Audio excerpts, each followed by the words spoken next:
What the city is talking about, the news that impacts you. Welcome to the Montreal Now podcast with Aaron Rand and Natasha Hall.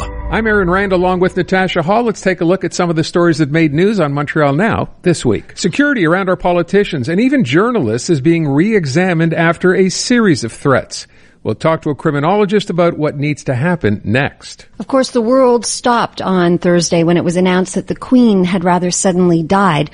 We spoke to so many people about what the Queen meant to them, and there was one conversation that really stood out to us, that really seemed to get to the root of who the Queen was. New rules covering refunds for airline passengers whose flights were either delayed or canceled came into effect this week. We'll find out what they are and whether they'll actually make a difference or not. By now, you've heard of quiet quitting, but have you heard of quiet firing? Could it be happening to you right now? What you need to know. But we begin with this story. Security around Quebec's provincial party candidates and leaders is being heightened, with one leader saying he's actually been given a bulletproof vest for his own protection. And Canada's Deputy Prime Minister, Chrystia Freeland, was the victim of intimidation last week. It's all led to a reassessment of the security, or perhaps lack of same, and whether what we are providing needs to change. There's been a lot made of the security lapses as far as politicians are concerned, not only here provincially, and I guess the really big one was the incident with Chrystia Freeland in Grand Prairie, Alberta, about a week or so ago. People wondering how it was possible that the second most important politician, in terms of deputy prime minister, was allowed to just kind of be wandering around with absolutely zero protection for her. We know what happened. She was verbally assaulted by this particular individual, managed to get away. She had 3 young women with her, her aides, and that was it. So the question, of course, came up, how is that possible? And then we saw here in Quebec, as we get set for our provincial election, we saw incidents here of violence against some of the candidates running. One man arrested. He basically threatened Eric Duhem and others as well. Yeah, there have been a few. So we're talking about what do we do? How does this change? Because clearly it needs to. Michael KEMPA is an associate professor of criminology at the University of Ottawa. He's on the line right now. Mr. Kemper, thanks for your time today. Let me ask you, first of all, are we kind of looking at this without context? Has this always been an issue in this country? We're only just noticing it now? Well, there's always been a partial threat to forward-facing politicians, public-facing individuals, but I think that the tone and the extent and the spread of it is something that we haven't been seeing. It's been going on for a shorter period of time, but we've become very aware of it now. It's different from what it was 10 or 15 years ago. Okay, now we realize, of course, the Internet's responsible for a lot of this. A lot of that hate spreads on the Internet. I would ask one thing, and someone brought this up when we talked about the Chrystia Freeland incident, suggesting that had that happened in the U.S., the person who had done that, who had threatened her, would probably either be dead or in prison. Well, yes. I'm not sure about dead, but there would have been, certainly they would have been tackled and arrested by the Secret Service, who would have been protecting a high-ranking member of the administration. So it is, we have gotten by for a long while in Canada imagining that we are very different from the United States in terms of political culture. It's difficult to pinpoint exactly when, but sometime in the last 5 years or so, the differences in our political culture have been significantly eroded. We have many of the same problems with emboldened ideological extremists in our midst who are feeling freer and encouraged and linking up with one another to take increasingly dangerous action. So if we're well aware that the reality has changed, that it is, potentially more violent, or at least, at the very least, more dangerous, why have the security details not changed as well? Unfortunately, law enforcement and national security institutions are very, very large bureaucracies, and it takes them too long to change course on issues. We have been very focused with our security and policing agencies on organized crime and on what they would see as Islamist terrorism around the world. So not anything to do with the religion of Islam, but instead a radical political interpretation of Islam around the world. The ability to recognize ideological, political, far right and far left, politically motivated violence in our country has lagged behind. The agencies have woken up, perhaps in the last 8 months or so, but it will take a little bit of time, unfortunately, for them to get policies and practices in place. But in the instance of our high-ranking and very public politicians, or those who are receiving particular threats, just getting some RCMP security on their detail shouldn't take that long. You kind of hate to frame it in a situation where something terrible has to happen in order for people to be taking this seriously enough. Obviously, in the case of Chrystia Freeland, we managed to be able to talk about this, and there have been no repercussions from it in terms of someone being arrested or being charged with anything, from what I understand, although I know the RCMP have launched now an investigation. When the ultimate decision here has to be made, how does it get made in terms of who's going to get the security beefed up on their job? What job would you need to have in government to finally get that, and who do you think makes that decision? And how long will that take to happen? Well, it shouldn't take long. It's pretty straightforward in terms of lines of decision-making and accountability.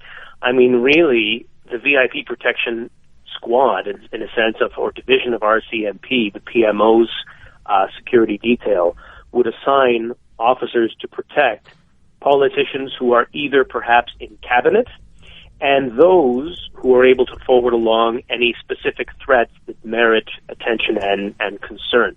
So, any person who comments on a controversial issue in a public capacity receives almost instantaneously silly threats via email. Even somebody as unimportant as a criminology professor, I get my share of silly, threatening email, but there's nothing to be taken seriously. Members of Parliament certainly get volumes of threatening email, but then there are those which would garner concern if it's claiming to come from either an organized group or somebody who has information that makes it clear they've been following that member of Parliament. That would go to the RCMP, and the RCMP, perhaps in collaboration with the Minister for Public Safety, would make a quick decision on who needs an immediate security detail. I just want to ask, in terms of the rest of the world, maybe that's an unfair question to ask, how we compare. Other societies, I mentioned the U.S. because we see them, right? They're in our face. We see the news every day. Other countries doing a better job of this than we are? Is there such a thing? Most developed Western democratic nations have just had a rougher ride in recent years with either far-right or far-left violent populist type groups. So they've gotten their act together a little bit more quickly. They're a little bit out in front of us in terms of protecting their forward-facing politicians and even bureaucrats in some cases. But there's nothing so complicated that we would need to do apart from, as I say, having the RCMP assign security to certain members, but then also focusing intelligence on this. It's really about getting into networks and figuring out who are the people connected with networks that have bad intentions for politicians. There are some who are keen on violence against politicians, or even potentially killing some of them, on the basis that they would see that as something that would speed up the civil war or the revolution that they consider to be inevitable, what we call accelerationists. If we can get into where you've got a threat, you've got probable cause to get into people's hard drives and ISP provider communication records and so forth, you can start to put together the networks and figure out who are the serious players in these movements and who are essentially just pawns being manipulated by those with bad intentions to make big, loud pronouncements and get media attention. Can I get your thoughts on why women and visible minorities are particularly targeted? Yes. Far-right political extremism. There's all manner of overlaps and dovetails into this great term that's just come out as sort of a salad bar form of extremism. And by that I mean they combine elements of traditional ideologies. So whether we're talking about replacement theory or conspiracies of the globalists, so-called, to, have us return to a situation of serfdom where we own nothing, or if we're getting into then racialized issues such as ideas about either a Jewish conspiracy or an Islamist conspiracy, people have been putting these things together and combining them with extreme far-right ideology. So all of that anger and frustration about state overreach and what people perceive as the reduction in their personal freedoms bleeds into all of these sort of racist and sexist arguments that people have plucked from very complicated ideologies around the world. Can I just ask you as a final question, and I know this has been brought up, this idea that if the rules we had in place, or at least let's say someone was arrested, you go to court, you get your wrist slapped, and off you go, that our sentences are simply not enough of a deterrent to keep people from doing these kinds of things. Do you buy into that? I do on two levels. Number one, if the political prosecution and investigative systems don't take this seriously enough to send a signal that it's a very serious crime, there would be no deterrent effect. The other problem is, though, that in order for deterrence to work, you're assuming you're dealing with a rational offender. Unfortunately, many of the people who either act alone or are egged on to act by people with even worse intentions are taken advantage of. They're essentially irrational people. So it is very much, it's not really like a crime of purpose in that sense. It's not well thought through, and therefore very difficult to deter. It's more about preventing in a very immediate type of sense. Yeah, that's fascinating. Obviously we know that happens, right? People who become indoctrinated at some point. I'm just wondering, do you think our intelligence services are doing a good enough job, as you described a moment ago, in trying to root these people out? Well, they've really lurched into action since the Freedom Convoy of January and February 2022. There's a ways to go, but they are now taking it extremely seriously and getting as much information as they can. Of course, the danger is, by the time they catch up, these movements will have sort of morphed and evolved on the ground. Fortunately for us, though, the major players tend to stay constant. They shift their ideologies and they shift their message to whatever they think might recruit the most people at a given moment in time. So COVID was a very good hook to pull people in for a bit. And once we get over that, there'll be something else, whether it's inflation or the World Economic Forum or whatever. But it's the same people. And if we can identify that core, we can seriously disrupt the networks. It very much worked that way with disrupting the skinhead Nazi movements of the 1990s. Once you took the leadership away, the thing sort of just disintegrated into more isolated, very often mentally unwell people. Mr. KEMPA, fascinating speaking to you, and thank you so much for your time. Very much appreciate it. Thank you kindly. Yeah, Michael KEMPA is an associate professor of criminology at the University of Ottawa. Informative, interactive, and always interesting. This is Montreal Now with Aaron Rand and Natasha Hall. She was the most famous woman in the world. When the Queen passed away on Thursday, tributes poured in from dignitaries, celebrities, and everyday citizens who felt the impact of a truly remarkable woman. One guest we spoke to beautifully summed up what she meant to the world, what she meant to all of us. Peter McNally is a professor emeritus at the School of Information Studies, director of history at the McGill, or director of the History of McGill Project. He is on the line. Mr. McNally, first of all, thanks for being here with us this afternoon. I understand you consider yourself a self-proclaimed palace watcher. Is that right? Yes, I'm definitely a royal watcher. Don't pretend to be anything else. Okay.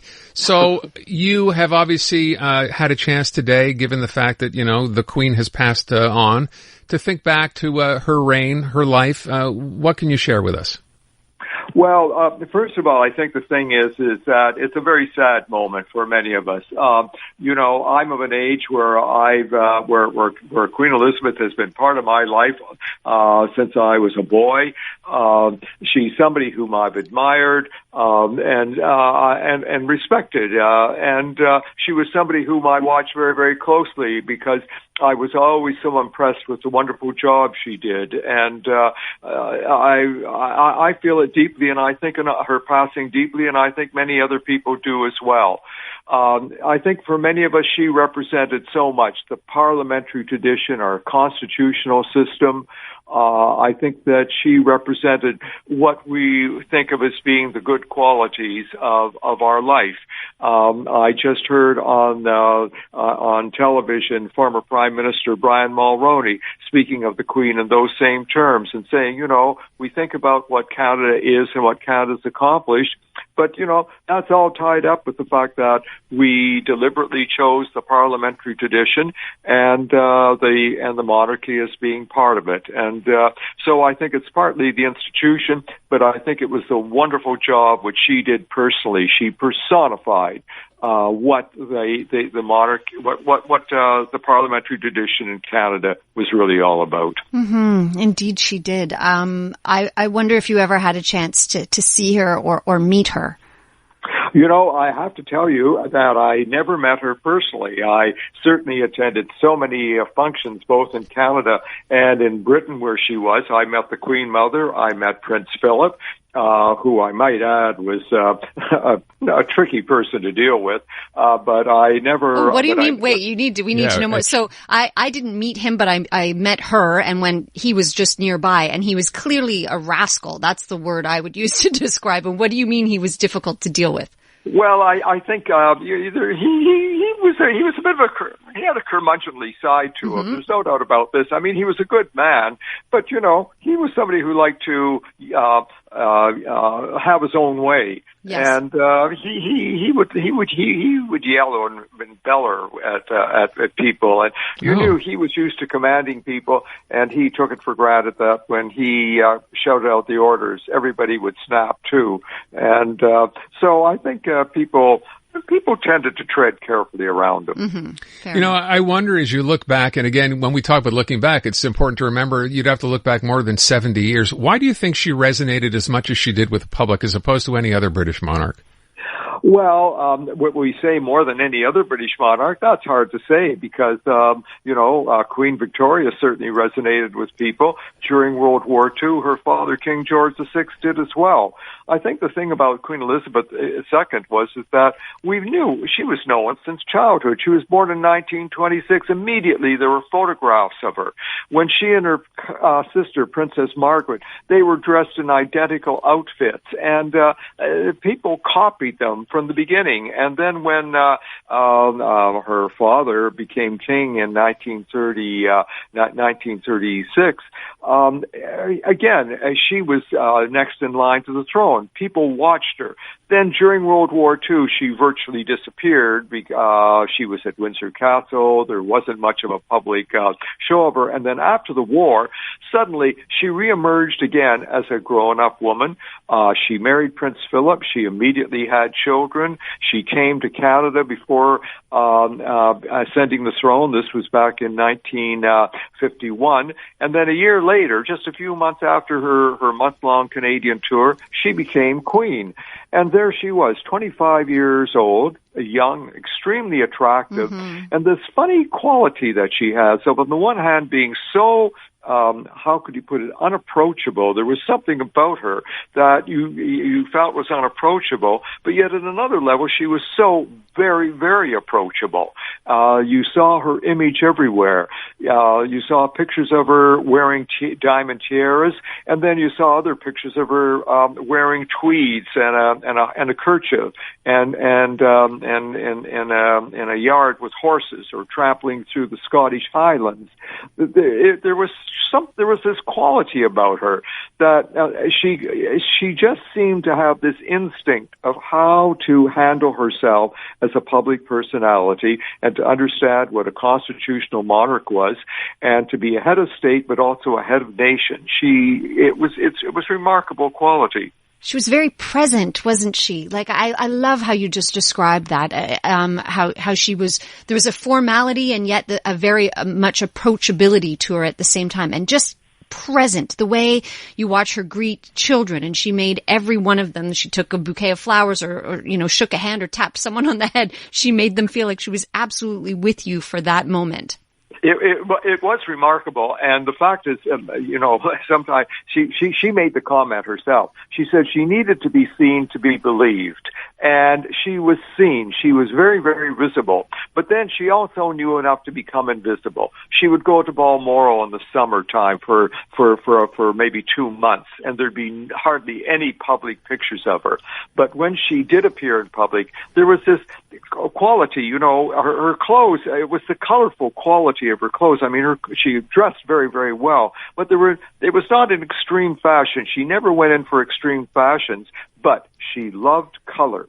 And she stood out in a crowd, and she had presence.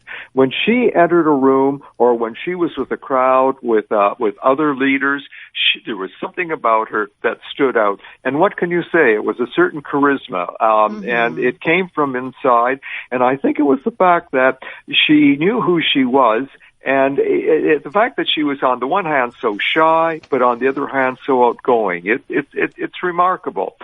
And also the fact she was a good person. I think that's what came across with people. You had the sense that this was somebody who had a moral compass about themselves. Indeed, I agree. I just love everything that you're saying. I'm wondering then, you know, when she extended her stay at Balmoral and she swore in Liz Truss, the first Prime Minister ever not to be sworn in at Buckingham Palace, were you concerned? Yes, I think so. I think the last several months, in fact, ever since the death of Prince Philip, you could see even the day of his funeral last year that a spark had been lost. That was truly a love story. And I think that without him, I think she lost half herself. And, but yet it was this sense of duty, of obligation, of responsibility that carried her through to the end. And I think it's remarkable how in the literally the last days of her life, she sees out one government and she welcomes a new prime minister. And it seems almost as if she felt she had done her duty, and this was the end.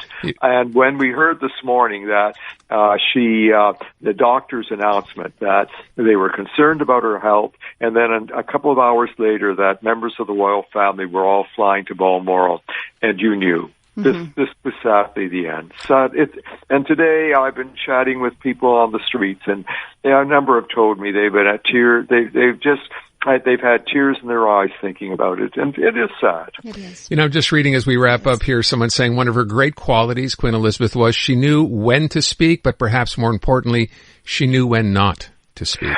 I think you put your hand on it. She knew when not to speak. And when she did speak, the qualities that she always emphasized were community, reconciliation, people living together, accomplishing together. These were her themes, that for people to work cooperatively together and to accomplish things together. And when you think about one of her greatest accomplishments was the Commonwealth, and I think it's generally agreed that she is the person who made the Commonwealth, and her ability to work effectively with leaders, these leaders of over 2 billion people across the earth, most of them in Africa, Asia, and the Caribbean, of all colors, races, and nationalities, and her ability to relate effectively with the peoples and the leaders of these countries. It was remarkable. Mr. McNally, I want to thank you so much for your time. Very much appreciated today. It was a pleasure being here. Thank you so much. Course. God save the King. Asking questions, looking for answers.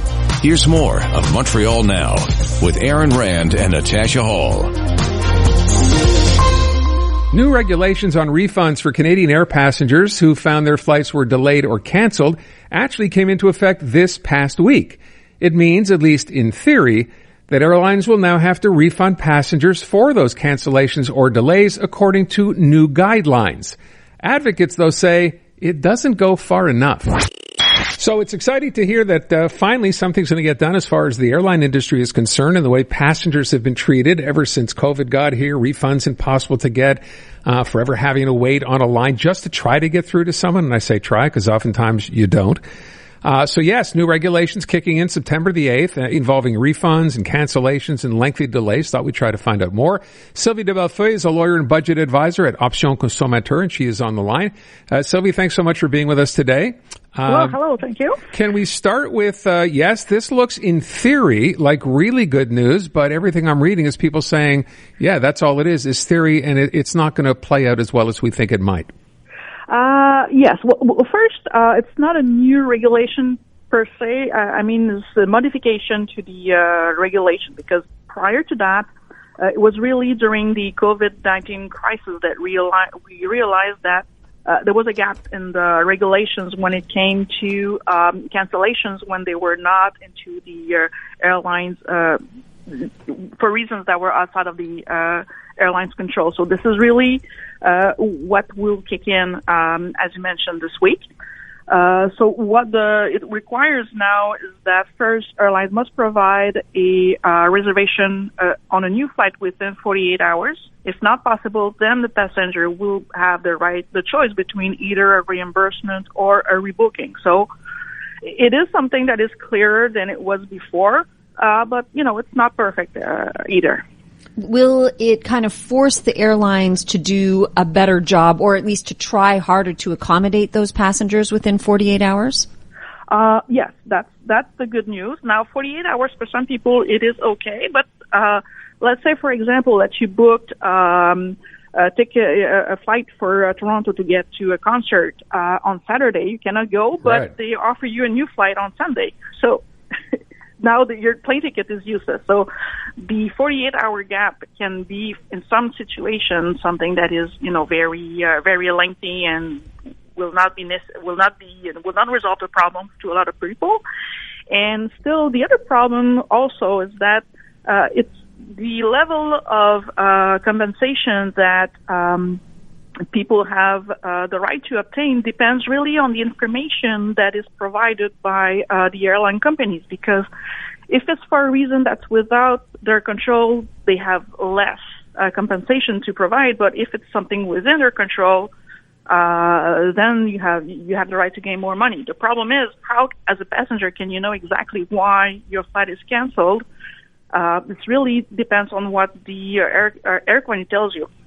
Yeah, which is where the problem lies. We've already heard stories just over the past couple of weeks. The idea that, staffing will count as one of those problems that an airline would use. And people are like, well, wait a sec. If you knew that you were going to have less staff and you knew you had this many flights booked, clearly that's something in your control. Yes, and that is an issue of interpretation to what or is not within a company's control. And that is something that is very difficult for a passenger to know. And is it because there was a bad planning? And, a lot of companies now still blame the pandemic for their situation. It was true that it was a surprise in 2020. Now, when you're managing a business now, you know that at some point there's going to be some people who will be sick. So it's something that should be planned. So it will really depend on what the CTA, which is the Canadian Travel Agency, will decide on what is or not considered within the passenger's control. And to do so, people will have to file complaints, basically. So it will take time. Okay, yeah, and we've heard there's up to a year backload to treat those complaints. Back to this 48-hour period, what I'm wondering is, that sounds relatively reasonable, but if you're stuck in an airport and you don't have a hotel and you don't have meals and you're incurring expenses, 48 hours can cost you a pretty penny. So what I'm understanding is that that's too bad now, right? You're out of luck. If it is outside of the airline's control, yes, that's basically what it means. When it is within the airline's control, they do have the obligation to provide people with food and with accommodations regarding a place to sleep, for example. Okay. But when it's not within their control, most of the time, as you mentioned, people are left on their own for the accommodations. Now, I'm sure you've dealt with cases. You've heard from people. We certainly heard all kinds of anecdotal stories about, I was stuck in the airport. The airline said they do one thing, then they didn't do it. Do you really expect this is going to make a difference? That is a very good question. It's not something that is easy to say.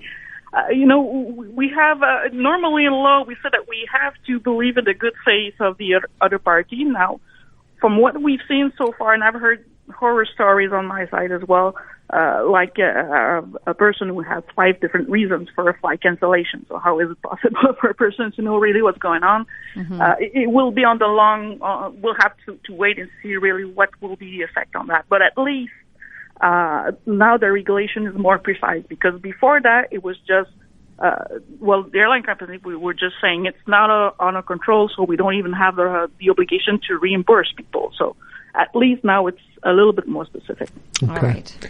Fingers crossed, I think, even as we talk about this now, because as I said, in theory, this sounds like great. Something's finally starting to happen. We're going to have to wait and see how it plays out. Thank you so much for your time, Sylvie. Appreciate it. You're very welcome. The stories in the news that are worth your time. Montreal Now with Aaron Rand and Natasha Hall. The workplace landscape has been rapidly changing throughout the pandemic. First it was the Great Resignation, then there was quiet quitting, and now it's quiet firing. Is it happening to you right now? What do you need to know? Jonathan Nightingale is the co-founder of Raw Signal Group. They provide management and leadership training. Thanks for your time today, Jonathan. Yeah, my pleasure. Thanks for having me on. So let's start by defining what quiet firing is. Is it as straight up as it sounds? I mean, it's a new name for the oldest trick in the book. So basically what it's describing is a manager who for whatever reason has decided to fire an employee, but doesn't know how to do that, lacks the skill to do it, lacks the courage to do it, whatever it is. And so rather than just having that conversation with the employee and going through the process in an above-board way, they just try to make that person's work so terrible that the person quits.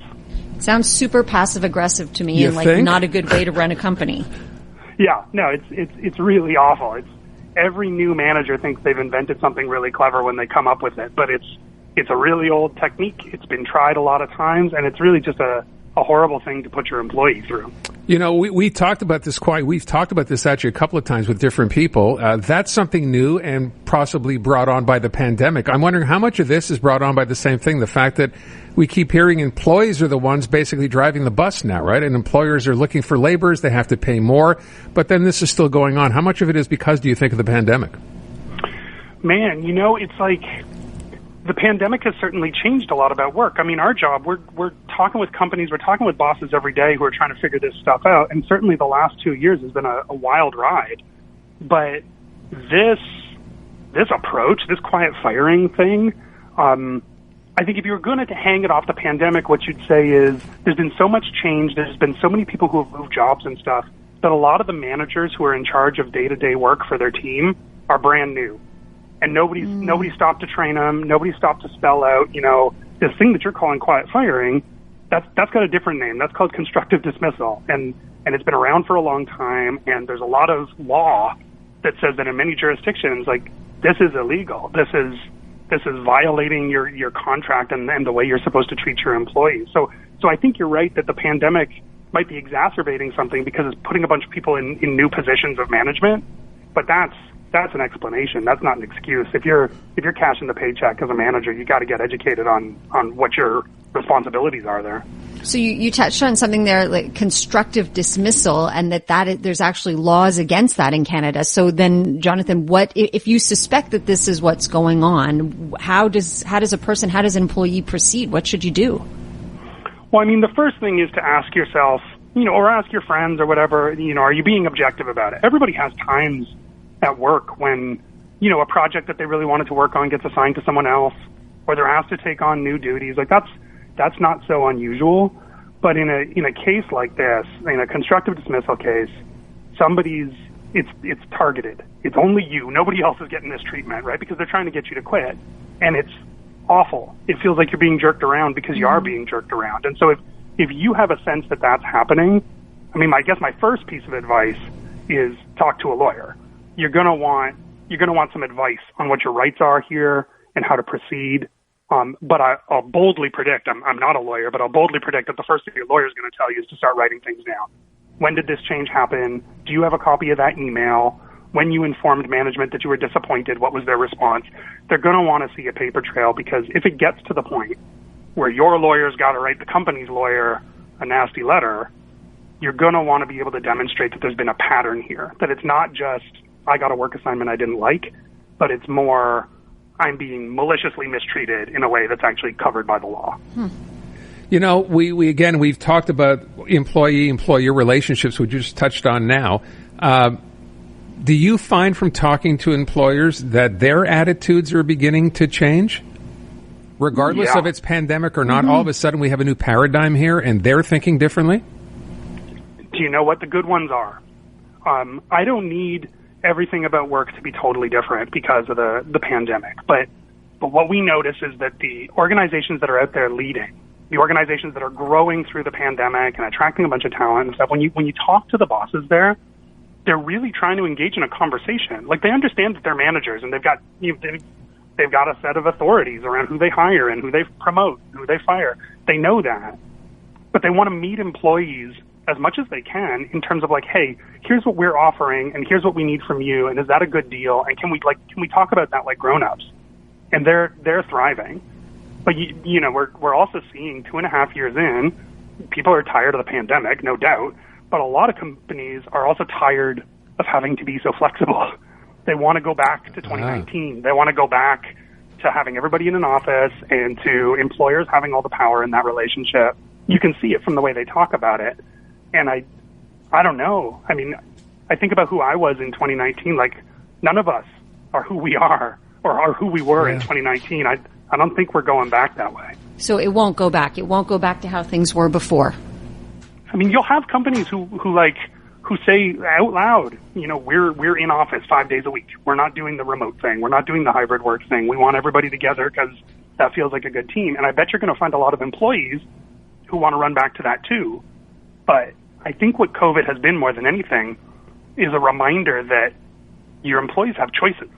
You know, we work with companies from all over the world, but we work a lot with Canadian companies because we're a Canadian company. And one of the things that's cool about Canadian companies is that they see so much opportunity for expansion. I mean, we've got this giant market just south of us, but like most Canadian businesses you talk to want to grow.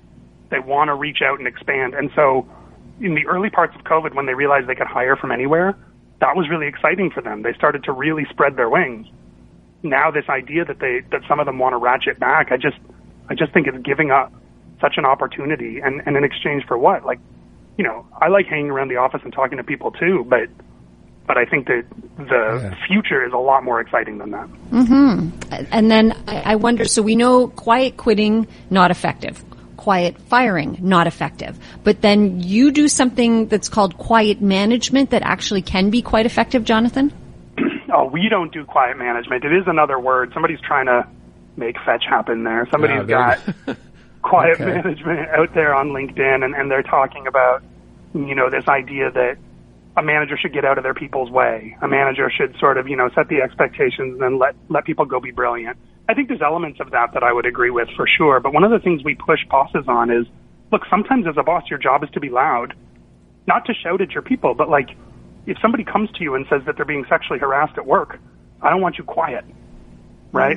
If somebody comes to you and says that they're concerned that something is going wrong with our product and it might put our customers at risk, I don't want you quiet in that moment. There are times when management, you know, you're getting paid to sit in this seat, and a lot of the time, it's sort of a con. You get credit for the brilliant work that your team is doing. That's amazing. But like from time to time, we look to you and we say, hey, somebody's got to make a call here. Somebody's got to take accountability here. And what I see with this, you know, quiet firing and a lot of it is managers trying to avoid that accountability for doing their jobs. And that's something that I just don't think employees are going to be patient with. You know, it's funny. It's an ever-changing situation. Whether we go back or don't go back to what it was in 2019, I don't think you can make an argument that, you know what, it's ever going to be quite exactly the same as it was. And really, the onus, it would seem to be here, is going to be on employers. At least now, the employers are the ones that have the ball in their hands and decide where they're going to go. And you wonder how long it's going to take to actually swing back the other way completely, where they realize, hey, I'm just working here. I'm not the boss. It's as I said, it's ever evolving. It's fascinating to watch. Yeah, it really is. And, you know, before I started Raw Signal Group with my co-founder, I worked in tech startups. And tech startups are used to having to reinvent themselves all the time. And whether it's learning new technologies or expanding to a new market or trying a different marketing strategy, they understand that you can do that stuff. You've just got to get educated about it, right? That there's best practices here that we need to learn from or that we need to invent, but we should at least know what came before. With management, it's funny that a lot of people get that job and they figure like, well, I'm a good people person. I can figure it out, right? And get blindsided, frankly. Good luck with that. By how much real work there is to do, and also how much skill you can build. Like there's techniques for all this stuff. You just got to get yourself trained. You cannot be making it up as you go when like the people experiencing your mistakes are like human beings. Good point. Hey, this is fascinating. Thank you so much. Very much appreciate your time. Did you want to ask one other thing? I just want to know, so Raw Signal, you guys provide management and leadership training. Where are you based out of, Jonathan? We're based out of Toronto, but ever since the pandemic started, most of our work's been, we're based inside a Zoom window a lot of the time. Exactly. Based inside a Zoom window. Welcome to 2022. Changed, yeah. Jonathan Nightingale from Raw Signal Group. Jonathan, thanks so much for your time. Hey, thank you both. That wraps up another edition of The Week That Was here on the iHeartRadio Network. I'm Aaron Rand along with Natasha Hall, and we will see you next week. Have an excellent week. This has been the Montreal Now podcast with Aaron Rand and Natasha Hall. Listen live on your radio weekday afternoons from 2 to 6 on CJAD 800 or through the iHeartRadio app.